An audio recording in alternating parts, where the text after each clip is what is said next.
I just took a long on the Seagate Technologies. Market's been selling off. Apple's about 20 points to the downside. Nasdaq's down 17 points. S&Ps are down 10 points.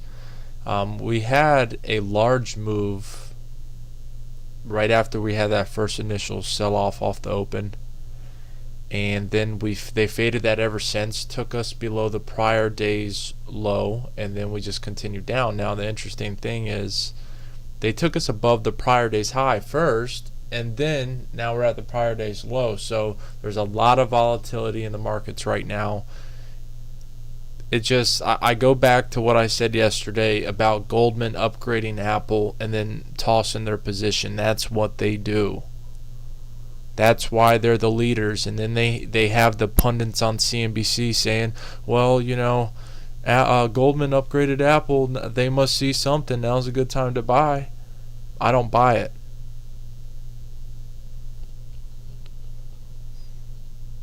I'm up a large amount right now, my Apple puts.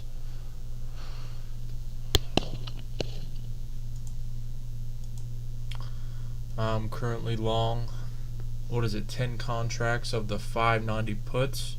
Off 10 contracts, that's $2.70 profit off each contract. I'm going to close out of this right now. Come on, give me a fill. Alright, got filled on that. Alright, so back on the Seagate Technologies. Remember, they reported earnings, blew them away.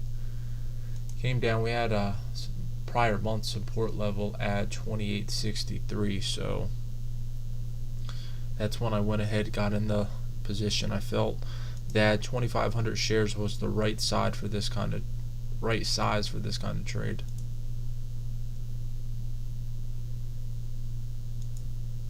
All in all, we're having a pretty good day so far. Halliburton's bouncing back.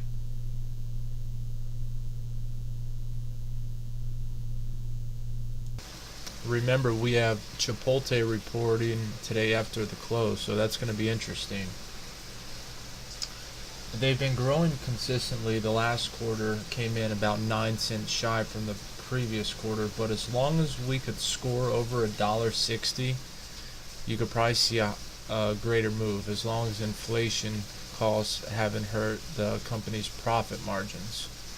Alright, we're starting to lift. We have the median starting to turn around. The trend indicator is flat. This is something that I do not like. Although we are getting a positive buy signal, I need a little more evidence. On the 1 minute chart,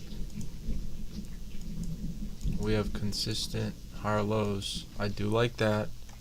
Busted out of a short-term downtrend. That's another positive. And once again, like I said, here's another higher high. So let's see if we can continue up. If you're watching this stock along with me the last few days, go ahead and put 28.63 on your chart and watch it. Notice that we have not been able to get a confirmed close below this the entire day, even if you go back from earlier when we tested it. Look right here.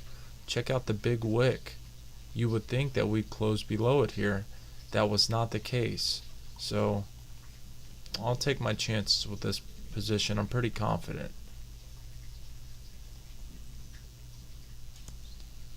I'm looking for a target somewhere between 79 and 83.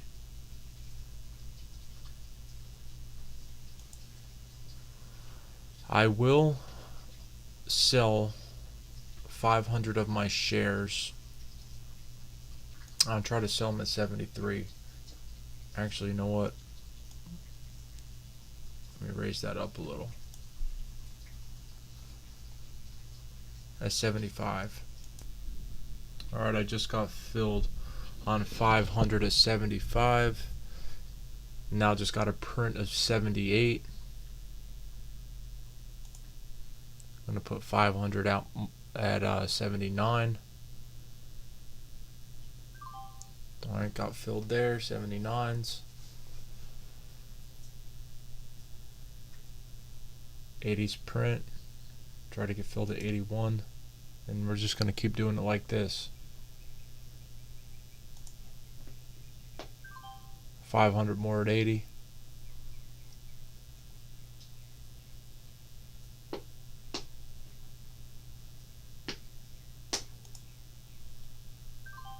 $500 more at 78. We have 500 left.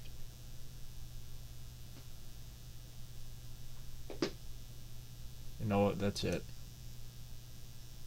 Hopefully I get filled at 76 and I'll be done with it. Alright, that's it. We made 260 on the trade. It was a nice trade on the NASDAQ reversal. We're seeing Apple here. I don't know if they're going to run it into the close. It looks like it could come in a bit more, but right now there's about 33 minutes left till the cash close, and I'm going to focus on managing my position. So I hope you enjoyed the video.